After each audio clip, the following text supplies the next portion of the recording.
présenter et expliquer pourquoi vous êtes ici à Islay pour le Festival du film? Alors, je suis venu à la demande du festival, bien sûr. Au départ, c'était pour présenter Loulou, puisqu'en fait, j'ai réalisé un long métrage d'animation, Loulou, l'incroyable secret, qui a eu donc le César cette année. Mais pour des raisons de distribution, puisqu'en fait le film va être bientôt traduit en anglais, donc le timing n'était pas forcément très bon. Donc j'ai préféré, enfin avec la production c'était un peu plus facile, de présenter L'Illusionniste, donc, qui est un film que je n'ai pas réalisé, qui est un film de Sylvain Chomet, mais sur lequel j'ai travaillé en tant qu'animateur.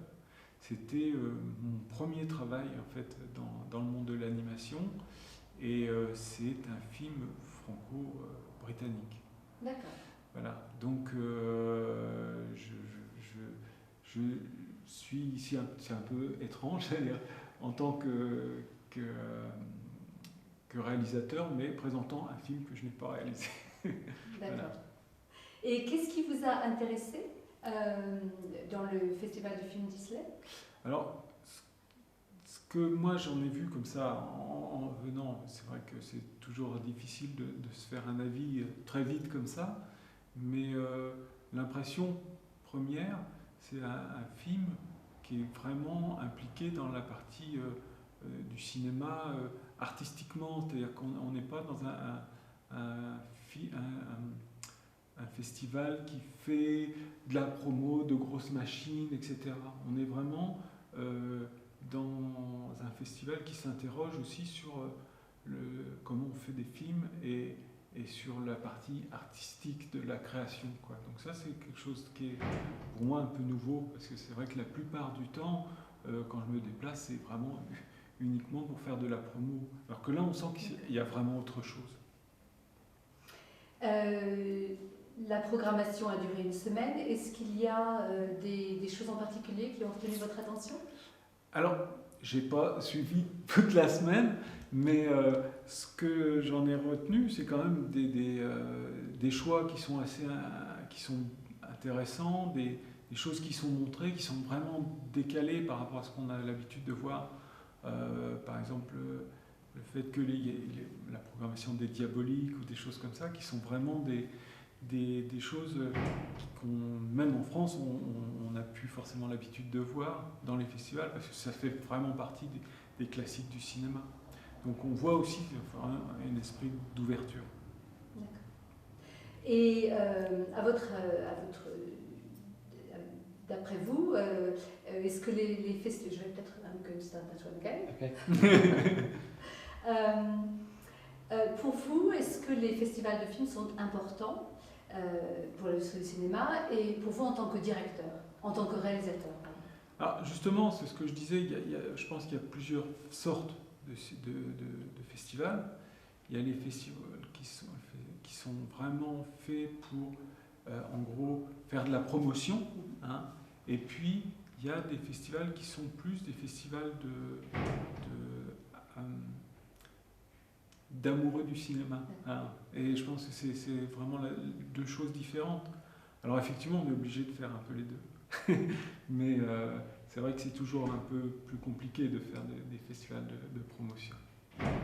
La question d'après, avec laquelle vous avez quand même répondu, qu'est-ce qui, à votre opinion, qu'est-ce qui d'après vous fait un bon festival? Pour moi, un bon festival, c'est un festival où on peut communiquer sur des choses un peu profondes de la création. Voilà. Et c'est pas très souvent en fait. C'est-à-dire que souvent c'est assez superficiel. On se retrouve plus à parler de combien de temps ça a dû pris faire le film, est-ce que ça a beaucoup rapporté d'argent, des choses comme ça. Donc là, et puis par moments, on est dans des festivals où tout à coup on s'interroge vraiment sur ce que c'est que de faire un film et de ce que c'est que de faire des images. Ouais. Vous avez travaillé sur le film prisé L'Illusionniste. une partie de ce film est tournée en Écosse. De cette expérience, est-ce que vous avez pu remarquer des différences entre l'industrie du film française et l'industrie du film britannique? Alors, et si oui, est-ce que vous pouvez donner des exemples pour l'expliquer? Alors, c'est un peu différent. C'est effectivement différent. Alors, d'un point de vue purement pratique, je pense que la façon dont moi je l'ai ressenti, on est plus dans quelque chose de très... la façon dont le travail est fait est beaucoup plus rigoureux peut-être ici. Je pense qu'en France, on a tendance effectivement à mélanger beaucoup l'artistique et l'argent. Et des fois, ça crée des choses qui ne sont pas si claires que ça, dans le sens où il y a beaucoup de choses qui sont un peu floues, et volontairement floues, et pour laisser une espèce d'alibi artistique à la façon dont on fait un film. Ici, c'est très différent. C'est très différent dans le sens où on fait quelque chose d'artistique, mais on est dans le registre du travail au niveau de l'entreprise, puisque faire un film, c'est une entreprise. On est dans un registre de travail qui est très clair et qui est le même que dans les autres parties de l'industrie. En France, je pense que c'est un peu différent. C'est vrai que quand nous, on a travaillé sur l'illusionniste, donc on travaillait dans un studio à Édimbourg, et on avait du mal des fois à se faire aux méthodes d'ici, et inversement. C'est-à-dire qu'à un moment donné de la production, il y a une personne qui devait arriver pour travailler dans le studio, et elle était française, et le producteur lui a dit « Bon, on a un problème, vous êtes française, alors on a déjà beaucoup de Français sur la production, alors est-ce que vous travaillez comme les Français ou vous allez travailler bien ?» C'était un peu...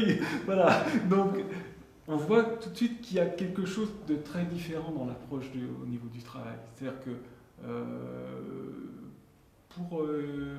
pour les gens ici, on manque de rigueur en fait. On est un peu trop fantaisie, etc. Ouais. D'accord. Et vous pensez que ce manque de rigueur aide plutôt l'artistique ou au contraire c'est détrimental? Je pense qu'en fait, c'est les deux. C'est-à-dire que à la fois, effectivement, d'un point de vue artistique, ça permet des choses, mais en même temps, ça permet à la production de pouvoir garder aussi le contrôle dans une espèce de flou. Hein. Donc je pense que c'est des deux côtés. C'est des deux côtés. Je pense que de toute façon, dans ce genre de choses, l'artistique et l'argent, enfin la production, sont tellement intimement liés qu'on ne peut pas séparer les deux, quoi. C'est les deux ensemble qui font que le film existe. Et en France, parce que je pense culturellement, l'artistique, on a tendance à vouloir le séparer de l'argent, vraiment tout le temps, et dans tous les arts. Culturellement, c'est presque tabou de parler d'argent dans le monde, de mélanger argent et art, et du coup, on crée une espèce de flou, quelque chose d'un petit peu flottant entre les deux. Ouais. D'accord. Encore une fois, ça m'amène à la prochaine question. Qu'est-ce qui est votre impression, en général, de l'industrie du film britannique en France?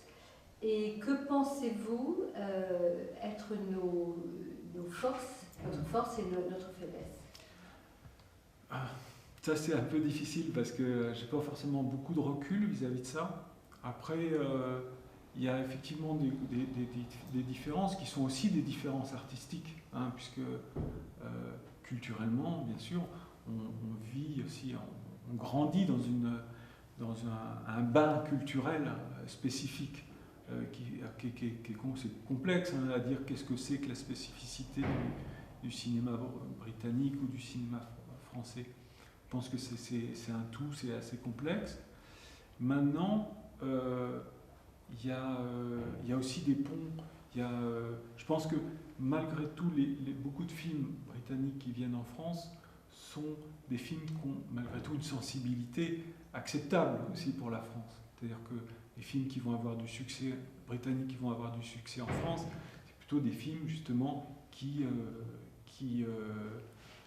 nous parlent à nous en tant que Français ou qui sont pour nous exotiques d'une certaine façon. Hein. Et inversement. Hein, mais je pense aussi que pour certains créateurs, c'est important aussi cet échange dans le sens où certaines choses qui ne peuvent pas forcément être faites en France, parce qu'elles ne sont pas forcément dans l'esprit français, hein, parce qu'un film, ça se fait avec un créateur, mais ça se fait aussi avec un producteur. Et un producteur, il donne aussi une impulsion à un film. Et un producteur français, il fait du cinéma français aussi. Et quand on est un créateur et qu'on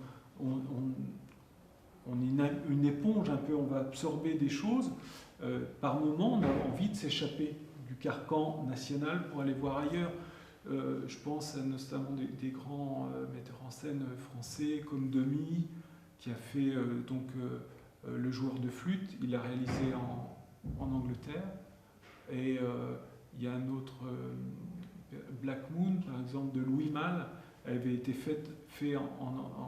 tournée en anglais et avait été tournée ici.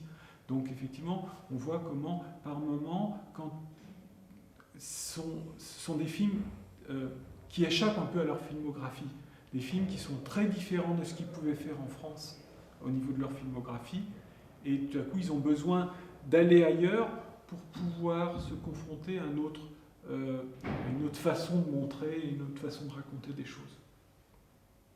D'accord. Au sein de Recreate, nous organisons un certain nombre d'opportunités des deux côtés de la Manche. Nous envoyons des techniciens qui vont travailler à l'ombre de techniciens en France et également des créateurs qui ont l'opportunité de montrer leur travail. Quel potentiel d'opportunité pourriez-vous voir ou aimeriez-vous voir émaner du festival? De ce festival qui est oui. C'est la première fois, ouais. Le premier fruit de ce festival. C'est pas évident de répondre à cette question. Je pense que y a de toute façon des choses à tirer d'un échange. Parce que justement, ce que je disais tout de suite, dans le fait d'échanger des regards, je crois que c'est important aussi, c'est d'échanger des regards, d'échanger des façons de travailler. Nous, on le vit de toute façon quand on fait des films, puisque je pense qu'il y a assez peu de films maintenant qui peuvent se permettre de construire un montage financier uniquement dans leur pays. On est obligé souvent d'aller chercher des coproductions, d'aller chercher ailleurs, que ce soit notamment avec la Belgique. Nous, on a travaillé beaucoup avec la Belgique, on a travaillé comme ça. On cherche aussi des choses, et à chaque fois qu'on va chercher ailleurs, on s'enrichit. On s'enrichit parce que déjà, on va chercher d'autres façons de financer, et aussi parce qu'on va rencontrer d'autres personnes, d'autres façons de travailler, d'autres méthodes aussi de concevoir le cinéma, et ça, c'est vraiment des choses qui sont positives. En tant que réalisateur français, est-ce que vous trouvez difficile de voir vos films être projetés en Angleterre? Alors, c'est... Pardon, non, excusez-moi. Can we... Yes. En tant que réalisateur français, dans quelle mesure est-il difficile de faire projeter ces films à l'étranger? Et avez-vous des exemples pour illustrer cela? Alors, je ne sais pas du tout comment ça se passe ici, mais nous, en France, c'est vrai que la partie, je dirais, artistique et la partie business est vraiment très séparée. C'est-à-dire que nous, en tant que réalisateurs, on s'occupe de créer le film. Et après, tout ce qui se passe après, c'est-à-dire la vente, la diffusion, l'achat pour la diffusion à l'étranger, etc., c'est vraiment quelque chose qui est très séparé. C'est-à-dire que nous, on n'a pas forcément, en tant que réalisateur, accès à ça. Par exemple, j'ai appris que le film allait être traduit en anglais, allait être diffusé ici. Vraiment, c'était fait. Hein. J'ai pas eu de démarche à faire pour ça, et je n'ai pas eu mon avis à donner là-dessus. Après, j'ai mon avis à donner d'un point de vue artistique. C'est-à-dire qu'une fois qu'on a décidé qu'on allait le faire traduire, etc., à ce moment-là, on me fait écouter des voix pour que je vois si les timbres, les sonorités des comédiens correspondent à quelque chose artistiquement qui va me satisfaire. Mais c'est juste dans ce domaine-là qu'on va me demander mon avis. Sur tout le reste, c'est un autre monde. Ouais. Le programme Recreate consiste de 11 partenaires des deux côtés de la Manche, dont le rôle est de façon prédominante dans l'industrie créatrice, en tant que réalisateur de films et allant de l'avant avec ce projet. Est-ce que vous aimeriez que ce réseau de coopération s'étende à l'industrie du film? Par exemple, quel événement aimeriez-vous voir se créer? Quelle opportunité, quelle collaboration aimeriez-vous rencontrer? C'est difficile de se projeter comme ça dans quelque chose, parce qu'il y a forcément énormément de partenaires forcément qui entrent en jeu, et je pense que d'un point de vue du réalisateur, hein, du point de vue artistique, c'est vrai que c'est important aussi de pouvoir rencontrer des producteurs ou des choses comme ça ici. Je pense que c'est toujours bénéfique d'ouvrir un petit peu le champ des possibles, on va dire, d'ouvrir d'avoir des contacts avec le monde du cinéma ici.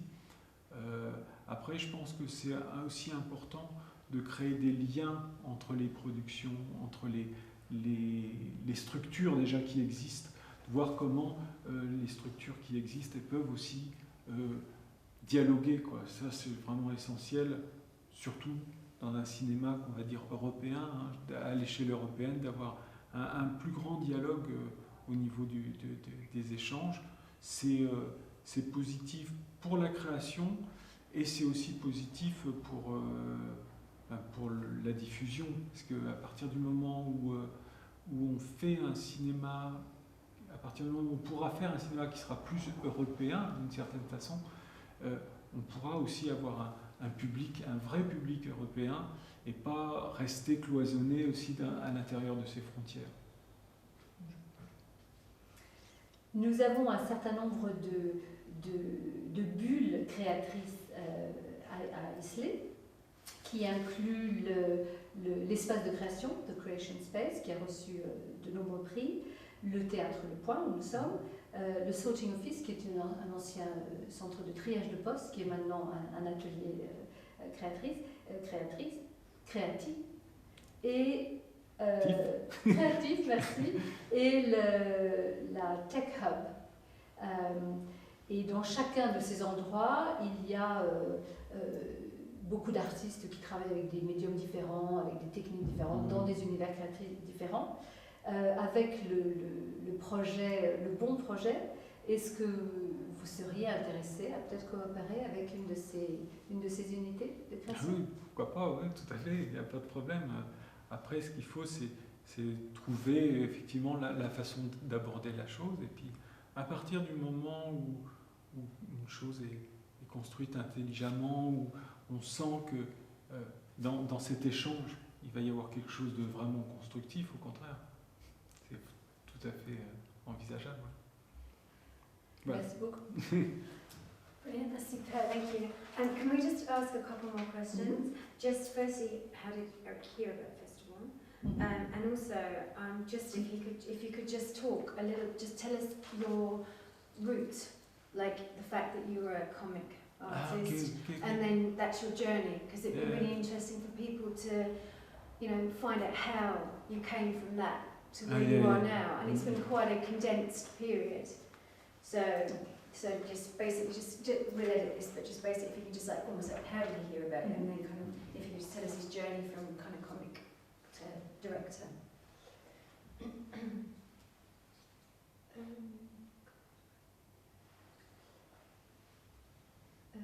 I'm trying to think how to word. Pouvez-vous expliquer votre présence ici à Islay? Comment avez-vous entendu parler du festival? Qu'est-ce qui vous amène ici? En fait, au départ, je pense aussi un rapport entre les régions. Moi, j'ai été appelé aussi j'habite en Normandie, voilà, et c'est grâce à ça, c'est-à-dire que je pense qu'il y avait des liens particuliers entre la région et la Normandie. Peut-être par le biais d'Interreg? Je pense, ouais. Ouais. Et donc c'est un peu ça. Alors, moi, ça m'intéresse bien parce que justement, on parlait de l'Europe, on parlait de ça, et puis d'avoir aussi des choses qui sont beaucoup plus régionales, et que ces échanges régionaux, ils peuvent se gérer aussi à l'échelle de l'Europe, quoi. Pour moi, c'est quelque chose d'intéressant. D'accord. Et pourriez-vous nous expliquer votre progression, d'où vous êtes, vos débuts jusqu'à maintenant, un réalisateur d'un film primé au César? Alors en fait, moi au départ, je faisais de la bande dessinée. Hein, et alors ça c'est assez intéressant. On parlait tout à l'heure justement des spécificités nationales, hein, on va dire, et comment à un moment donné on peut, en tant que créateur, parfois se sentir un peu à l'étroit dans ces exigences nationales. Et moi, quand j'ai démarré la bande dessinée, en France, ce qui se faisait en France dans l'édition ne me correspondait pas du tout. Je ne me reconnaissais pas là-dedans. Et du coup, j'ai commencé ma carrière artistique réellement en Angleterre, puisque je travaillais dans un magazine qui s'appelle Deadline, qui était un magazine de rock et de bande dessinée, dans lequel travaillait notamment Jimmy Hewlett, qui fait maintenant Gorillaz, vous voyez. Et donc c'était une époque où en Angleterre il y avait quelque chose de très foisonnant et très artistiquement qui était vraiment passionnant. Et donc j'ai travaillé premièrement ici. Et ensuite, j'ai fait de nombreux albums de bande dessinée, après, effectivement, en France aussi. J'ai travaillé à peu près un peu plus de 10 ans dans la bande dessinée. Et la bande dessinée, c'est usant. C'est usant parce qu'on travaille énormément pour gagner très peu d'argent. Donc, au bout de presque 15 ans, j'étais vraiment épuisé. Et il fallait que j'avais envie de faire autre chose. Et on m'a proposé, j'avais un ami qui travaillait justement sur l'illusionniste et qui m'a dit, écoute, essaye de voir si le cinéma d'animation t'intéresse. Et moi, a priori, j'avais pas forcément d'affinité avec ce monde du cinéma. C'était vraiment un monde que je connaissais pas du tout. Alors, j'étais un spectateur, j'adorais le cinéma, même le vieux cinéma, l'histoire du cinéma, etc. Mais je n'avais jamais envisagé qu'un jour je pourrais faire quoi que ce soit au cinéma. Et je dois l'avouer, quand j'ai arrêté de faire de la bande dessinée, j'ai commencé à faire du cinéma. C'était vraiment la base, hein, je faisais les intervalles, c'est-à-dire les petits dessins qui sont entre les grands dessins. Il y a les animateurs qui font les grands dessins, les dessins importants, puis l'intervalliste, il fait les petits dessins qui manquent entre les deux. Donc moi j'ai commencé, les premiers trucs que j'ai fait en animation, c'était ça, et il n'y avait pas grand-chose d'artistique là-dedans. Et quand j'ai arrêté la bande dessinée et que j'ai fait du cinéma, pour moi, j'ai arrêté d'avoir une activité artistique. Hein, pour moi, c'était un peu comme aller à l'usine. Et puis, j'ai rencontré un animateur brillant avec qui j'ai travaillé et qui m'a fait comprendre ce que c'était que l'animation. Il m'a fait comprendre ce que c'était que l'art d'animer. et qui m'a fait aimer cet art, en fait, et l'apprécier. Et si bien qu'en fait, je me suis accroché, je me suis passionné par ce qu'on faisait. Et après l'expérience de l'illusionniste, donc aussi au Royaume-Uni, ce qui est très étrange, à chaque fois que je commence au Royaume-Uni, eh bien, j'ai continué, j'ai fait un deuxième film qui était Zarafa, dans lequel à ce moment-là je suis devenu superviseur de la qualité du dessin. Hein. Donc déjà j'avais commencé comme vraiment animateur de base, en fait. Après j'étais superviseur sur le deuxième, et le troisième film qu'on m'a proposé c'était réalisateur. Donc ça a été extrêmement vite. Alors je pense que là-dedans il y a effectivement les 10 ans que j'ai eu en tant qu'auteur de bande dessinée, où j'avais appris à raconter des histoires, et je pense que c'est ça l'essentiel. C'est-à-dire que au-delà de la technique, au-delà de tout ça, ce qui est important, c'est d'avoir le désir de raconter des histoires. Et ça, qu'on fasse du roman, qu'on fasse de la bande dessinée ou qu'on fasse du cinéma, je pense que tous, ce qui nous passionne, c'est ça, c'est inventer des histoires. Et voilà. Et l'espace de temps, depuis l'arrêt de la bande dessinée jusqu'à la réalisation d'un film, ça a été très vite, ça a été très vite, ça, entre 5 et 6 ans. Hein. Ouais. Donc c'est assez vite, parce qu'en fait, le premier film, Les Illusionnistes, j'ai travaillé 3 ans dessus. Ensuite, sur le deuxième film, j'ai travaillé 2 ans sur Zarafa. Et après, on m'a proposé de réaliser Loulou. Donc ça a été effectivement très vite.